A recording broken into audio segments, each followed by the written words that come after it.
Okay,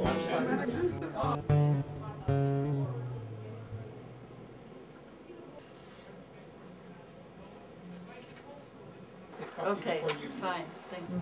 So, yes, and it's somehow building a bridge too, because we have a very active intellectual community here at Harvard on Humanitarian Affairs. Jennifer is the co-director of the Harvard Humanitarian Initiative, which brings together all the intellectual forces at Harvard on Humanitarian Affairs. And might not always agree in the European Union or the United States what we are doing, but we try to be as transparent and coordinate as much as possible. Please, dialogue in the Human Rights Council, don't stay apart. Please discuss with the Iranians. Please discuss. Don't have as only strategy the military forces. Please play the multilateral institution. There are 5 people looking over their shoulder. It's terrible, I can tell you. Don't. We're not looking. Pay no attention to us. Minister Asani, let me just say, I mean, I'm very mindful of this. You know, we tend, like other countries, sometimes to tell our history in terms of war, from one war to the other. That's how you study, which of course is most unfortunate. But particularly when you're talking to the Swiss. Exactly. But this room in this house is notable because our first President of the United States, George Washington, whose portrait is there, actually spent time here in this house, in this room. I cannot write.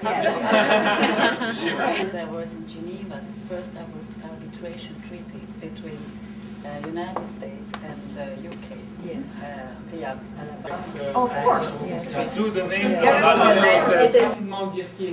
De votre côté, puis laisser chacun en 1 minute, alors faisons assez rapidement dire un peu de ce qu'il en est, et puis après on peut avoir une discussion ouverte sur des sujets qui touchent à la représentation de la Suisse, bien évidemment, la politique étrangère de la Suisse que vous connaissez très bien et dont on parlera encore plus ce soir, ou voire même aussi la façon dont la Suisse, dans chacun de vos cercles, est représentée.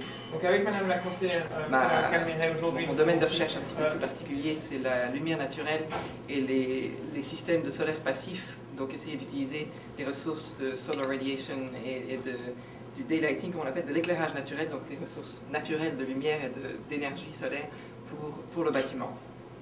Donc pas particulièrement produire de l'énergie, mais plutôt... Alors j'ai dû partir parce qu'ils n'avaient plus de sous.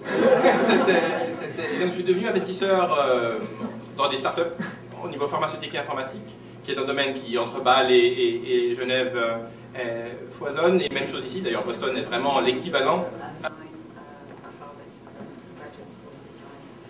Et mon travail porte sur, est un peu en dehors du domaine de l'urbanisme, et je travaille sur les frontières, en fait, sur ce qu'on appelle buffer zones. Hier in Boston bin ich mit Alina Domeisen, Präsidentin der Gruppe Swissling Boston. Diese Gruppe haben wir vor einem halben Jahr gegründet und jetzt haben wir 150 Mitglieder. Wir bieten monatlich... Viele Schweizer hier. Ja, erstaunlich.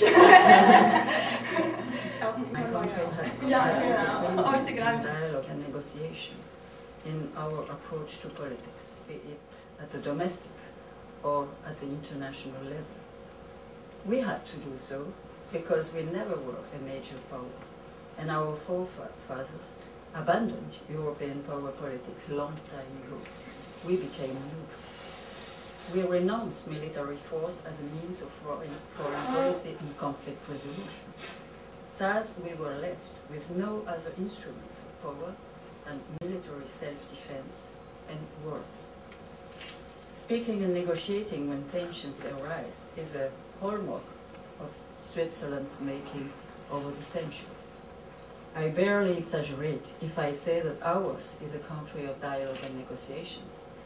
This is what I call le génie suisse, or the Swiss spirit, the perspective of diplomatic engineers or dancers working on the choreography of making people talk. Diplomatic engineering focuses on agenda settings, on creating opportunities for exchanges, on identifying short, medium, and long-term problems to address, and on the timing and sequencing of bringing people interest and agendas together.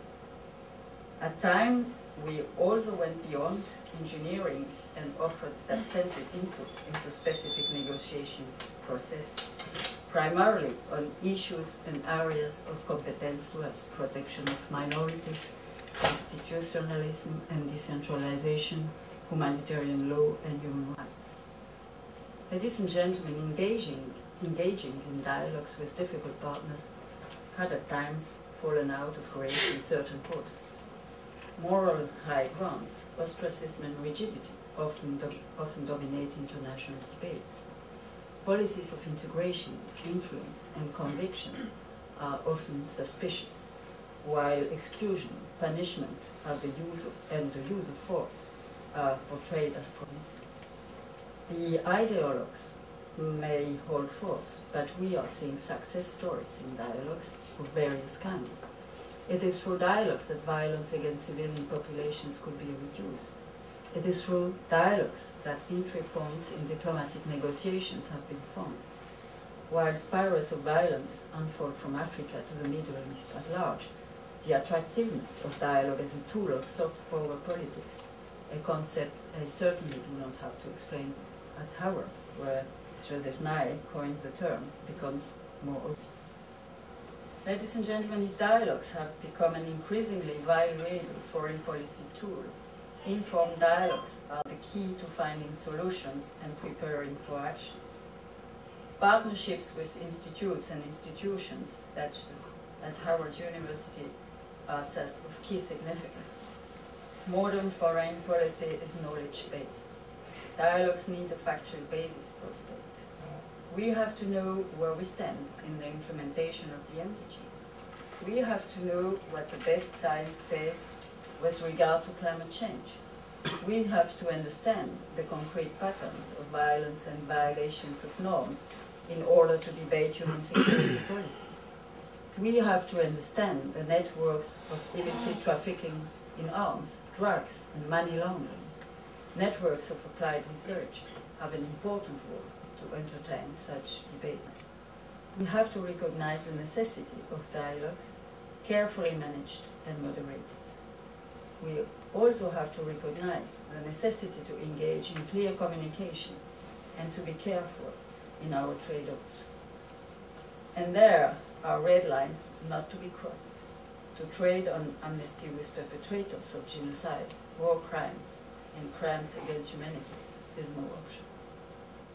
We do not have the solution to all problems, but we have developed substantial abilities in diplomatic engineering and engagement which make us better fit for a world which is, as Thomas Friedman just mentioned, increasingly flat, warm, and crowded.